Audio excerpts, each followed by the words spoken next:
Vous êtes sur lecture non classée? Ici, la SF, c'est du sérieux.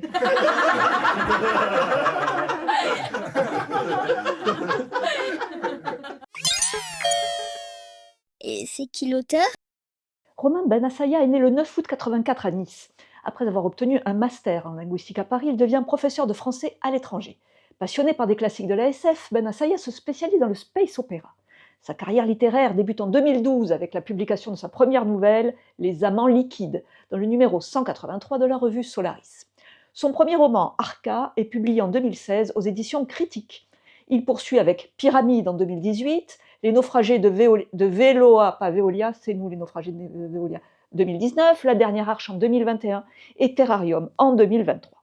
Pyramide, son deuxième roman, a été particulièrement salué par la critique et a même été adapté en bande dessinée. Benassaïa est reconnu pour son style d'écriture captivant, ses intrigues bien construites et sa capacité à créer des univers de science-fiction complexes et crédibles. Ses œuvres abordent souvent des thèmes d'actualité, tels que la surpopulation, la famine et les inégalités sociales, tout en les projetant dans des contextes futuristes et spatiaux. Il vit en Thaïlande depuis plusieurs années. Et c'est quoi l'histoire? L'histoire se déroule sur deux plans narratifs principaux.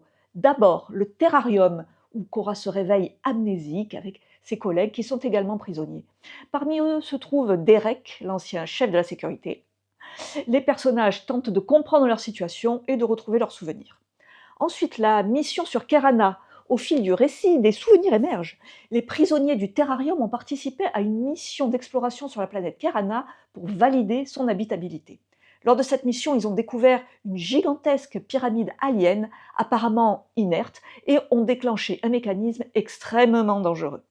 Au fil du récit, leurs souvenirs commencent à ressurgir et l'intrigue se complexifie sérieusement, soulevant de nombreuses questions.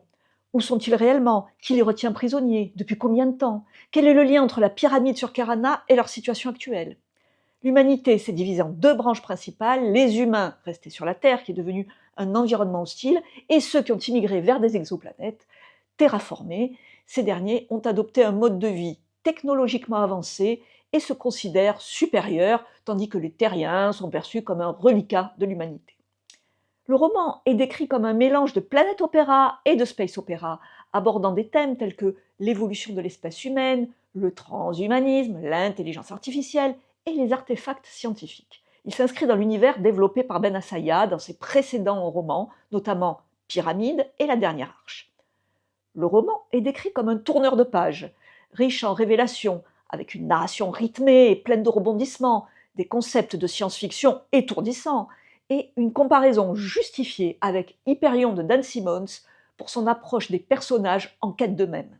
C'est un roman accessible même pour ceux qui n'ont pas lu les précédents ouvrages de Benassaïa, tout en offrant des réponses aux lecteurs familiers de ses ouvrages précédents. Je joins une vidéo de présentation par les éditions Critiques qui reçoivent l'auteur. Avant de poursuivre, pensez à vous abonner, vous réabonner, pouce en haut, commentaire en bas, et pas l'inverse. On veut connaître les références.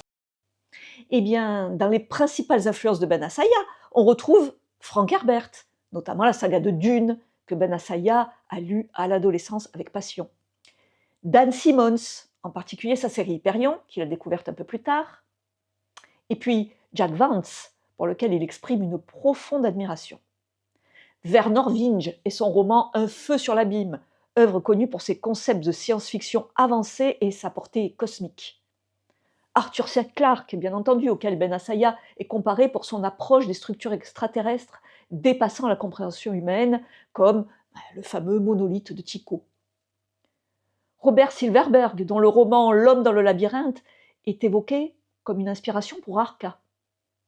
Benassaïa mentionne également avoir grandi avec la bande dessinée Valérian, qui a contribué à façonner son goût pour le space opéra. Pour terminer, on peut aussi noter l'influence de H.P. Lovecraft, avec des éléments rappelant les civilisations mystérieuses chères à cet auteur, notamment dans Les naufragés de Veloa. Dis-nous quels sont les thèmes. L'évolution de l'espèce humaine et le transhumanisme, salut Elon. Bien sûr, l'inévitable intelligence artificielle et ses implications, la quête d'identité et la nature de la conscience avec des personnages ayant potentiellement des copies multiples d'eux-mêmes.